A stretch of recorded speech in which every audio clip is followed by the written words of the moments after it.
પાટણના રાધનપુરમાં petrol diesel અને ગેસના ભાવ વધારા સામે કોંગ્રેસ દ્વારા મામલતદારને આવેદનપત્ર આપવાની જાહેરાત કરવામાં આવી છે, પરંતુ આ કાર્યક્રમ પહેલા સ્થાનિક કોંગ્રેસ સંગઠનમાં આંતરિક સંકલનના અભાવને લઈને અનેક સવાલો ઉભા થયા છે।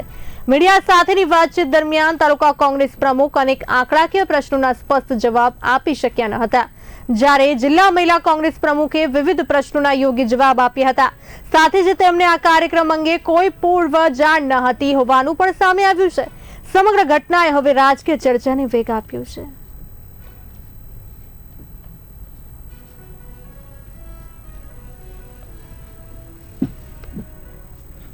ભાવ વધારા સામે કોંગ્રેસનું આવેદનપત્ર બાબતનો એક મેસેજ ફરે છે સોશિયલ મીડિયામાં અને તેમાં લિખિત તરીકે ભેમાજી ઠાકોર પ્રમુખ રાધનપુર તાલુકા કોંગ્રેસ સમિતિ બરાબર અને રફીકભાઈ ગાંચી પ્રમુખ રાધનપુર શહેર કોંગ્રેસ સમિતિ બરાબર। હવે એમના મુદ્દા છે petrol diesel PNG CNG gas ભાવ વધારો જે થયો છે એ બાબતે આવેદનપત્ર આપવાનું છે। તમને કઈ જાણકારી ખરી આ બાબત? ના, મને કોઈ જાણકારી છે નહીં, કોઈનો ફોન મેસેજ કઈ હતો નહીં। બરાબર। જિલ્લા પ્રમુખ, તાલુકા પ્રમુખ કે શહેર પ્રમુખ નો, પણ કાલે કોઈ પત્રકાર ભાઈનો ફોન આવ્યો તો એ બી એ જ પૂછતા હતા, પણ મને કઈ ખ્યાલ નથી આયોજન કર્યું છે ખરું એવું સાંભળ્યું છે, પણ મને કોઈનો ફોન નથી આવ્યો। આયોજન બાબતે મતલબ કોંગ્રેસના કાર્યકરોને જ ખબર નથી કે જાણ કરવામાં નથી આવી, એ તો સ્પષ્ટ છે।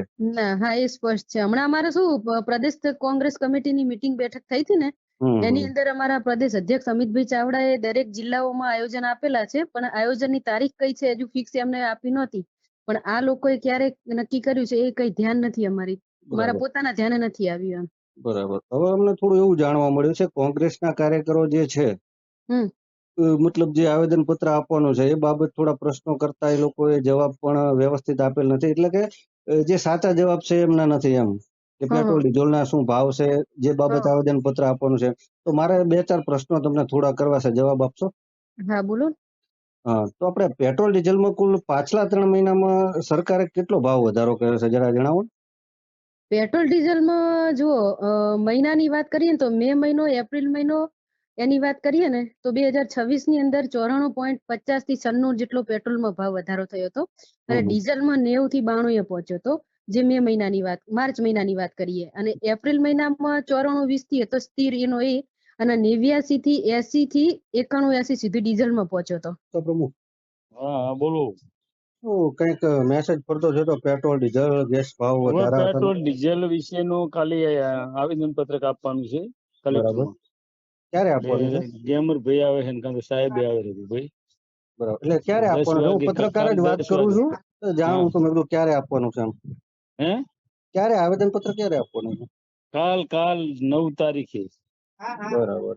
હવે પેટ્રોલ ડીઝલમાં કુલ પાછલા 3 મહિનામાં કેટલો વધારો સરકાર દ્વારા કરવામાં આવેલ, કેટલા સમયે કરવામાં આવેલ જણાવશો? હવે તો તમે પત્રકાર ભાઈ છો, તમને ખબર નહીં હોય? અરે તમે પણ તાલુકા પ્રમુખ છો તો તમને બી ખબર હશે ને, તમે આવેદન પત્ર આપવા જવાના છો, ક્યાં આવે છે તમને ખબર નહીં હોય? પણ તમે આવેદન પત્ર આપવા જવાના છો તો તમને જે વિષય છે એ વિષયને લઈને તો અમારે પ્રશ્નો તો પૂછવા પડે ને। તો પ્રશ્ન કાલ પૂછજો ને ત્યાં આગળ। એમ નહીં, પણ તમે આ વિષય ઉપર જ આવેદન પત્ર આપવા જવાના હશો ને? હા, ત્યાં પૂછજો ને તમે તારી બધું। પછી પેટ્રોલ ડીઝલમાં કુલ પાછલા 3 મહિનામાં કેટલો સરકારે વધારો ઝીક્યો છે એ તો તમને આઈડિયા નથી ને, એવું જ થયું ને મતલબ? હા, એટલે પણ એ તો તમે કાલે કહેજો, અમે તમને કહેશું। અરે કાલે કહેવાની વાત નથી, પણ તમને ખબર નથી ને, તો મતલબ એવું થયું ને એમ। હા, તો તમને જે સમજાય